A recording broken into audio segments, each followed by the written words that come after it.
Welcome to this lesson. In this lesson, I'm going to show you how you can migrate users' websites from their current hosting providers to your hosting provider. So we're first of all going to log into their current cPanel. So I'm logged into their current host, and this is their cPanel. I'm going to show you how to transfer this website over. The first thing we're going to do is we're going to download any database that they have. So I'll click on this search and type backup and click on backup wizard and then click on backup databases, and we're going to download any available database that you see here. In my case, I have one database, so I'll click on it and then I've downloaded it. If this user has a lot of databases, make sure you download all of them. Next, let's download any email forwarder. So click on full or partial backup and then click on email forwarders. Now, you can see that we have forwarders here. Make sure you download all these forwarders because we'll be migrating all these things. So I'll click on the first one, second one, and then the third one. Next, let's go to file manager. So I'll type file and click on file manager, and then we go to public_html. Select everything, and then we're going to compress, and then we're going to give it a name. So I'm going to put my backup. This is what I'll put. So my backup, and then I'll click on compress and wait patiently for the files to get archived. Now click here to close, and then we're going to download this zip. So we download it and we wait for it to complete. We are done with phase one, which is getting the necessary data from your client's old host. Now let's log into your user's new cPanel, and that's your hosting environment. So if you don't have this user account created in your WHM already, go ahead and do that. But I'm sure that has been done already. So we're now going to log into this user's cPanel, and then we'll proceed. For this, I'll close everything because we are done with this. In case this user account is not yet created, let's do it. Okay. So we can click on list accounts and see if this user's account is available. We don't have that here, so we can simply click here to create a new cPanel for this user. But in most cases, the cPanel account is always the first thing to get created. So you first of all create a cPanel account before thinking about migration. I assume you have that already, but if you don't have it, let's proceed. So we enter the domain name here, and then we enter username and create password for this user. Let's enter an email for this user. So make sure you enter this user's email. This is the email I want to use. Pick your hosting package. Okay. Scroll down and click on create. Again, your billing software WHMCS is going to automatically create this account for you. So there's no need going through this manual way. But in case you don't have it, then this is how to do it. After you fill the details, then the next thing is you click on create and wait for this account to be created. This user's cPanel account is created, and you can see the details are here. You can log in to this user's account by clicking on go to cPanel. So we're going to log into their cPanels. Okay, that's their new cPanel. We skip this, and the next thing we're going to do is we're going to upload the files that we downloaded from their old cPanel. Okay, I hope you can remember that we downloaded their details from their old cPanel. So click here and type file, and then go to file manager. Click on open public underscore HTML, and we're going to upload our files here. So we'll click here, and then we'll pick our backup file. Now let's wait for this file to get uploaded to their public underscore directory. Now, while we wait, let's upload their database. Okay, so you can upload. Let's proceed to upload this user's database. So we'll go to this search and type backup, and then we'll click on backup wizard. And this time we're going to click on restore. On their old cPanel account, we backed up. Now we're going to restore. So just click on restore, and we're going to restore the database. So click on databases, and then click on choose. Now let's upload this user's database. So we'll pick it and then upload.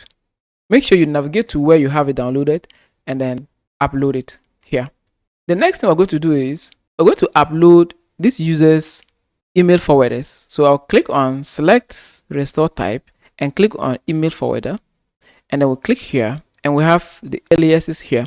So we'll pick this and then restore. Now this will not work because this subdomain is not available. So we have to create this subdomain before we can proceed. Also, there's another one here. Let me show you. There's another one here called SMS. This will not also work. So we have to create these subdomains before it will work. So how do we do that? Let's click here and type domains. Now we'll go to domains.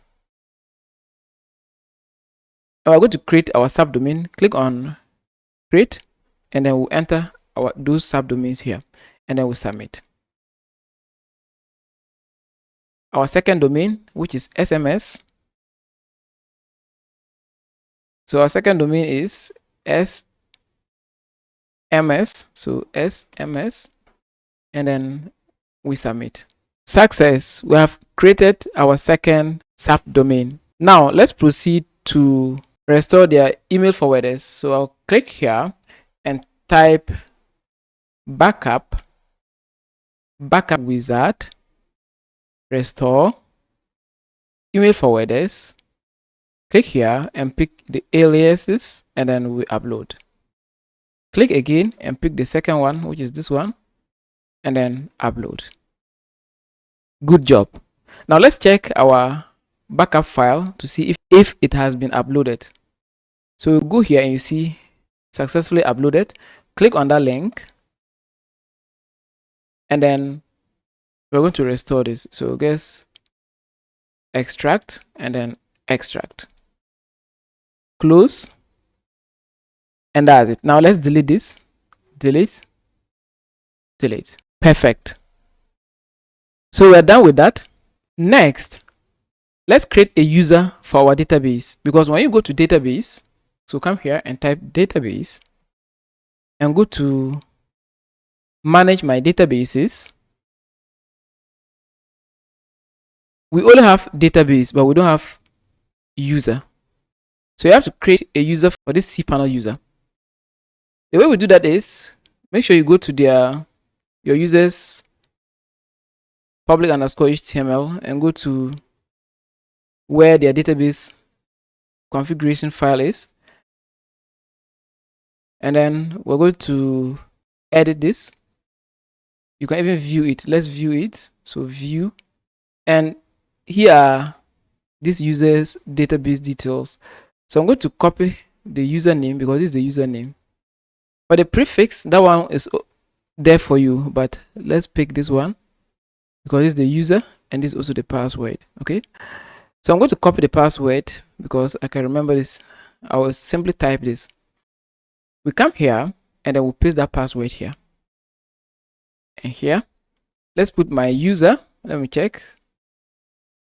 It's my users. So we'll put my users, and then click on create. Go back. Now let's go back to let's go down, and then let's click on add. allow privileges, and then we confirm the changes. Perfect. Hello. Before we go back to the tutorial, do you know this video you're watching right now is a part of my web hosting business setup masterclass? It is a program I set up to assist anyone looking to start, grow, and manage a web hosting business from home. In that masterclass, you learn how to set up your own hosting business, just like what you are seeing on your screen. Your users will click on buy hosting, pick one of your packages, and then place order. They are asked to enter their domain names. So they enter whatever domain they want to register, pick a TLD, weather.com, .net, .org, and then click on check. The system will check for this domain's availability, and if it's available, it will allow your users to proceed to buy this hosting and domain name. To learn more about the program, check the description of this video. That's enough. Let's go back to the tutorial. Now, one final step we have to do is make sure you go to where this domain name is hosted. Okay. So go to where this domain is and change its name service to your current name service, your hosting name service. To find your name service, you can use this tool, enter your website name, and then make sure you pick name service, and then you get your name service. So now let me do that. My hosting is Zina Hosting. So I'm going to use that to get the name service. And then I'll click on search, and these are my name service. So now I'm going to log into my domains registrar and use this name service on my user's website. So let's log into our Connect reseller. After you land there, after you land on Connect reseller, make sure you go to domains, and then you see a list of domains. So this is the domain that I have, and this is the one I'm going to update the name service. So just click on it, and then go down to this part, name service, and make sure you update this name service to your host name service. So make sure you copy your host name service, name server 1 and name server 2, put them here, and then update the changes.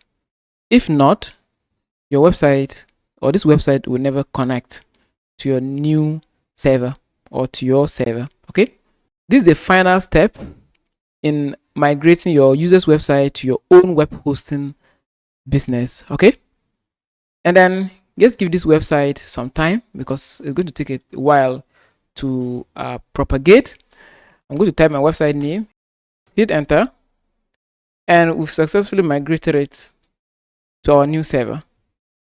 So that's how you migrate a website from their hosting to your own hosting. This way, you can now migrate users' websites from one host to another. I hope to see you in the next lesson. Thank you.